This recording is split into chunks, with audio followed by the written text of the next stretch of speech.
Optional में interest होना बहुत ज़रूरी है और उसमें जो क्वेश्चंस आते हैं आपको उनको डिकोड करना पड़ता है, तो आपकी इन डेप्थ नॉलेज और अंडरस्टैंडिंग ऑप्शनल की होनी चाहिए। लॉन्ग जर्नी, इसमें परसिवरेंस बहुत इंपॉर्टेंट है।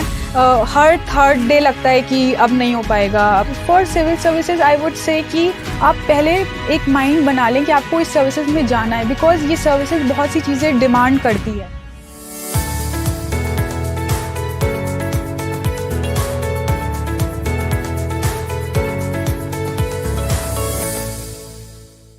हेलो एवरीवन, नमस्कार, आदाब, सत श्री अकाल। मैं दिव्यांशु आप सभी का Byju's exam prep spotlight session में बहुत बहुत स्वागत करता हूं।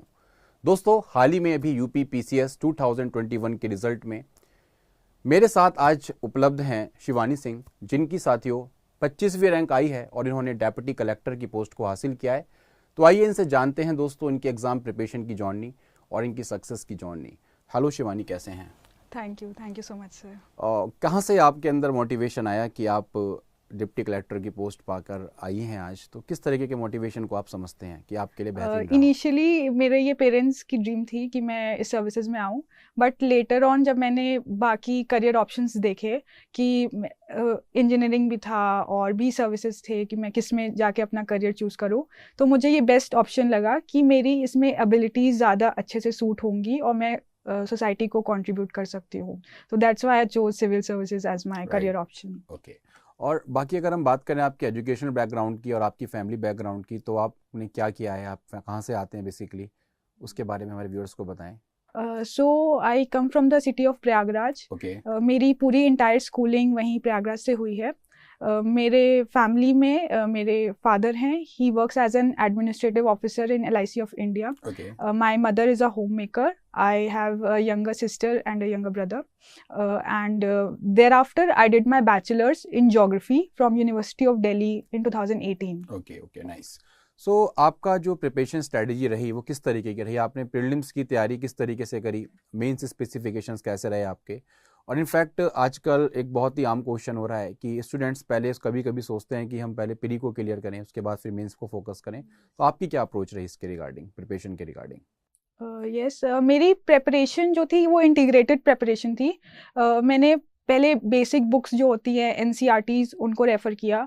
There after I switched on to the reference book जो सारे टॉपर्स रेकमेंड करते हैं, लक्ष्मीकांत फॉर पॉलिटी, स्पेक्ट्रम हो गई हिस्ट्री की, शंकर फॉर एनवायरनमेंट एट्सेट्रा। फिर उसके बाद जो कुछ स्पेसिफिक्स होते हैं जो यूपी में पूछे जाते हैं उनके लिए मैंने प्रीवियस ईयर क्वेश्चंस देखे और खुद मेंस के मैंने नोट्स बनाए थे, and that helped me a lot in my mains exam, just before the mains exam I would say, कि वो जो मेरे शॉर्ट नोट्स थे उससे मेरी अच्छी रैंक आ पाई और मुझे सर्विस मिल पाई। तो शॉर्ट नोट्स और जो मैंने मेंस के टाइम पे अपने एक्सटेंसिव नोट्स बनाए थे वो बहुत हेल्प की थी मेंस को क्रैक करने का, एंड दैट आई फील कि बहुत ही क्रूशियल स्टेज है पूरे प्रिपरेशन में, वही आपकी सर्विस और रैंक डिसाइड करता है। तो मेंस के मेरे नोट्स आई थिंक बहुत हेल्प किए थे। सो नोट्स मेकिंग आप कैसे समझते हैं? नोट्स मेकिंग किस तरीके से आप करने की कोशिश करते थे? एग्जैक्टली अप्रोच क्या थी आपकी नोट्स मेकिंग करने की? नोट का मेरा ऐसा होता था कि firstly I would go through the book. पहले मैं पूरे कॉन्सेप्ट को समझती थी कैसा क्या है। जब 2-3 रीडिंग्स हो जाती थी तो एंड में जो एकदम से जिस्ट बेसिकली होता था, एंड जो मुझे लगता था कि वो एग्जाम टाइम में आप रिवाइज कर सकते हो और विद इन दैट स्पेस जो आपको मिलता है एग्जाम में उसको लिख सकते हो, तो वो मैं बेसिकली लिखती थी। तो आई वुड से नोट्स जो होने चाहिए वो आपके बहुत शॉर्ट होने चाहिए और हैंडी होने चाहिए, बहुत बल्कि नहीं कि आप एंड टाइम उसको रिविजन कर सको। तो दैट इज़ वेरी इंपॉर्टेंट।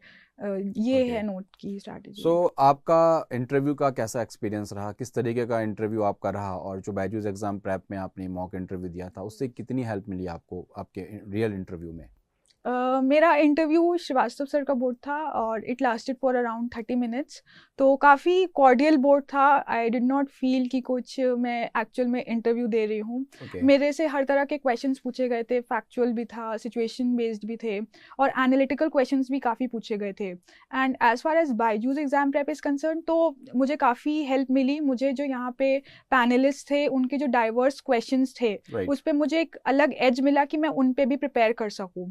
तो मुझे कॉन्फिडेंस तो मिला ही, उसके बाद भी कुछ क्वेश्चंस जो मैं छोड़ रही थी वहाँ पे भी मैं उन पे प्रिपेयर कर पाई और ओवरऑल मेरा इंटरव्यू अच्छा हो गया। ओके, सो आपका जो ऑप्शनल सब्जेक्ट है ज्योग्राफी, उसके बारे में आप क्या कहेंगे? किस तरीके का सब्जेक्ट है? आप स्टूडेंट्स को सजेस्ट करते हैं कि उनको लेना चाहिए, नहीं लेना चाहिए एज एन ऑप्शनल सब्जेक्ट? और दूसरा मैं क्वेश्चन यहाँ पे ऐड ऑन करूँगा आपके साथ कि कुछ स्टूडेंट्स ऐसे हैं जिनकी बैकग्राउंड आपकी नहीं होती है ज्योग्राफी की, वो साइंस बैकग्राउंड से आते हैं या फिर अदर्स बैकग्राउंड से आते हैं, तो उनके लिए कैसा सब्जेक्ट है ज्योग्राफी एज एन स्कोरिंग या फिर अदर मैटर्स के हिसाब से? ऑप्शनल आई वुड से कि 2-3 चीज़ें सोच के सेलेक्ट करना चाहिए। Firstly the interest is very important because optional is something which you have to spend a lot of hours with it. So optional में इंटरेस्ट होना बहुत ज़रूरी है और उसमें जो क्वेश्चंस आते हैं आपको उनको डिकोड करना पड़ता है, तो आपकी इन डेप्थ नॉलेज और अंडरस्टैंडिंग ऑप्शनल की होनी चाहिए। सेकेंडली जो मटीरियल अवेलेबल है मार्केट में, तो आई थिंक जोग्राफी का plenty of material is available, online classes भी हैं, तो उस सेंस में geography is a viable option I would say. Also since my graduation was in that subject only geography, तो मेरी conceptual clarity already थी and मेरे कुछ जो syllabus में overlappings था वो I had already covered in my graduation, तो एक इंटरेस्ट ऑलरेडी डेवलप था, बेस थोड़ा बहुत सेट था ही, तो मुझे लगा कि that would be a good option कि मैं ज्योग्राफी से अपना ग्रेजुएशन ऑप्शनल लूँ इसमें, और and that it worked finally. मेरा आई थिंक अच्छे स्कोर आएंगे, अभी मार्कशीट्स आई नहीं है, तो मुझे लगता है कि और फ्यूचर एस्पिरेंट्स के लिए मैं यही कहूँगी कि अगर आपका इंटरेस्ट है इस सब्जेक्ट में, and specifically this subject is since a combination of both science and has some subjectivity also, तो आप इस सब्जेक्ट को आप ले सकते हैं। जब बाकी प्रिपरेशन में कुछ एज यहाँ से मिलता है आपको कि भाई प्रॉपर आप कुछ कैटर कर सकते हैं एडिशनल ज्योग्राफी सब्जेक्ट लेके प्री मेंस में, ऐसा हो सकता है? Yes sir, since geography has a lot of overlapping with GS1, तो अगर आप ज्योग्राफी लेते हो तो आपके GS1 में बहुत हेल्प हो जाती है, आपको उसके लिए स्पेसिफिकली प्रिपेयर नहीं करना पड़ता है। और also you can write some answers in depth in your GS1, जो कि शो करता है कि आपके पास थोड़ी ज़्यादा नॉलेज है as compare to other candidate, सिंस वो आपको ऑप्शनल ही है, तो वो आपको मार्क्स भी वहाँ पे फेच करता है। राइट। अच्छा, आप जैसे तैयारी कर रहे थे, तो तैयारी के दौरान कई बार क्या होता है, बहुत सारी दिक्कतें आती हैं, बहुत सारे इश्यूज आते हैं लाइफ में, तो कई बार हम डाउन होते हैं लाइफ में, तो उसके लिए आपने क्या किया? कैसे आप मोटिवेट रहे थ्रू आउट द जर्नी आप प्रिपरेशन की, कि आपके सामने, सबके सामने आती है, किसी के सामने कोई क्राइसिस आती है, तो आपने उससे कैसे कैटर किया? Yes definitely, it's a long journey, इसमें परसिवरेंस बहुत इंपॉर्टेंट है। हर थर्ड डे लगता है कि अब नहीं हो पाएगा, अब बस बहुत हो गया, बट इसमें यही है कि आप कंसिस्टेंसी बनाए रखें, डिसिप्लिन रहें और हार्ड वर्क अपना दें, बिकॉज सबकी प्रॉब्लम्स डिफरेंट हो सकते हैं। हर जो एस्पिरेंट जो सक्सीड होता है वो उसकी अपनी अपनी जर्नी होती है। मैं यही कहूँगी कि आप कंपेयर ना करें, किसी की फाइनेंशियल क्राइसिस हो सकती है, किसी का इमोशनल ब्रेकडाउन रहता है, सबका अलग अलग रहता है। तो मेरे पेरेंट्स बहुत ही स्ट्रॉन्ग सपोर्ट थे इस पूरी जर्नी में, and few of my friends were also there with me, तो उनका बहुत ही सपोर्ट था, तो मुझे मोटिवेशन मिलता रहा। जब भी कभी लोज और डाउन्स में फेस करी तो मैं उनसे बात करती थी, और फिर मैं फिर नेक्स्ट डे अपने फिर पढ़ाई पे चली। तो आप अपनी अभी फिलहाल की जो सक्सेस है उसमें सबसे ज़्यादा योगदान किसको देना चाहेंगे, किसको सबसे ज़्यादा कंट्रीब्यूशन देना चाहेंगे आप अपने तैयारी में? मैं सबसे ज़्यादा तो मैं अपने पेरेंट्स को फर्स्ट ऑफ ऑल देना चाहूँगी, और सेकेंडली मेरे टीचर्स, जो अभी तक के मेरे सारे स्कूल के टीचर्स, कॉलेज के, हर तरह के जिन्होंने मुझे सपोर्ट किया, and my friends I would dedicate. देखिए, आप अभी यंग एज में हैं, तो आपने बहुत जल्दी हासिल की सफलता, तो हमारे जो भी यंग एस्पिरेंट्स हैं जो तैयारी कर रहे हैं ग्रेजुएशंस में, तो उनका एक राइट समय क्या होता है तैयारी स्टार्ट करने का? कब से उनको तैयारी स्टार्ट कर देनी चाहिए अपनी preparation? For civil services I would say कि आप पहले एक माइंड बना लें कि आपको इस सर्विसेज में जाना है, बिकॉज ये सर्विसेज बहुत सी चीज़ें डिमांड करती है। आपका यूथ है, आपके फ्यूचर करियर ऑप्शंस भी आपको कभी कभी साइडलाइन करने पड़ते हैं, आपका हार्ड वर्क, सब कुछ आपको एक सब इसमें बहुत ज़्यादा ये है कि आपको हार्ड वर्क देना पड़ेगा, अपने आवर्स देने पड़ेंगे डे के।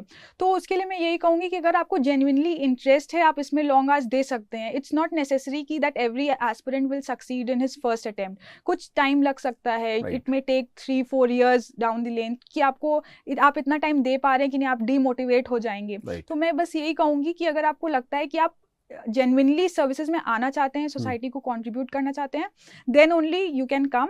एंड इसमें कोई रूल नहीं है हार्ड एंड फास्ट कि आप 12th के बाद ही डिसाइड करें, आप कभी भी डिसाइड कर सकते हैं। The age limit is such कि आप जॉब भी करके आ सकते हैं, बट आपका इंटरेस्ट बहुत ज़रूरी है, ताकि जब आप इस प्रिपरेशन में आए फुल फ्लेजेड तो आप अपना 100% दे पाएँ। राइट।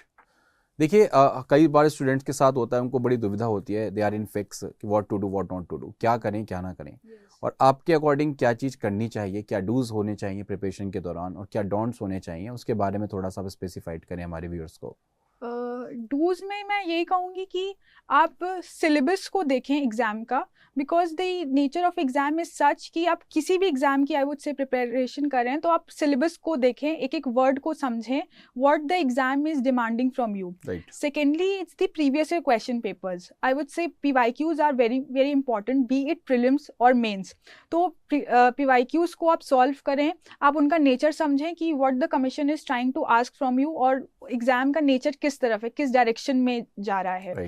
तो और बेसिक बुक्स को रेफर करें, जो रेफरेंस बुक हैं सारे टॉपर्स जो रिकमेंड करते हैं उनको ही करें, लिमिटेड रिसोर्सेज रखें अपने और मैक्सिमम रिविजन करें। ऑल्सो न्यूज़पेपर को इग्नोर ना करें, because that helps extremely in your mains preparation. जो वैल्यू एडिशन वगैरह होता है, आप मेन न्यूज़पेपर के नोट्स बना सकते हैं उससे वैल्यू एडिशन करके, ताकि आपका आंसर एज आउट करे फ्रॉम अदर कैंडिडेट से इन मेंस। तो न्यूज़पेपर, बेसिक बुक्स और PYQs एंड सिलेबस जो है, यही की है इस एग्जाम की। और डोंट्स में क्या नहीं करना चाहिए? डोंट्स में आई वुड से बहुत ज़्यादा रिसोर्सेज के पीछे ना भागें, कि सपोज एक टेक्स्ट बुक है, किसी रेफरेंस बुक है कोई एक सब्जेक्ट की, उसको मल्टीप्लाई ना करें, एक ही बुक को रेफ़र करें। ऑल्सो जो मार्केट में इतने सारे मटेरियल्स आ रहे हैं कि ये मैगजीन कोचिंग की वो आ गई, तो आप इनके पीछे ना भागें, अपने रिसोर्सेज को स्टिक रखें and have faith in your resources and what you are doing. So that is very important to have believe कि आप जो कर रहे हैं सही कर रहे हैं, and keep evaluating yourself by referring to the previous year question papers and syllabus. Stick to the syllabus and refer to the previous year questions papers. That is very important. Students देखिए, यहाँ पर आप समझ पा रहे होंगे कि एक बुक को आप अगर रेफर कर रहे हो तो उसको ही रेफर करें, उसको 3 बार पढ़ लीजिएगा, वनस्पत 3 अलग अलग किताबों को पढ़ने से ये आपको काफ़ी इंपैक्ट करेगा। दूसरी इंपॉर्टेंट बात यहाँ पर बहुत अच्छी बात कही है कि सिलेबस और प्रीवियस ईयर क्वेश्चन पेपर्स पर आप अडिग रहें। अकॉर्डिंग टू डैट आपको अपनी प्रिपरेशन को रखना है और वो आपको काफ़ी हेल्प करेगी। आप हमारे एस्पिरेंट्स के लिए कुछ 2 मोटिवेशनल शब्द कहना चाहते हैं लास्ट में, जिससे हमारा स्टूडेंट आपको समझे और अपनी तैयारी में इम्पोर्टेंस रोल देते हुए अपनी तैयारी को आगे बढ़ाए? To the future aspirants, my advice would be that have faith in yourself and believe in you that you can do and crack this exam. Keep working hard and be consistent in your efforts. Also, please keep referring to the previous year question papers and syllabus. That is very important. And good luck to all the aspirants. That is it. Thank you.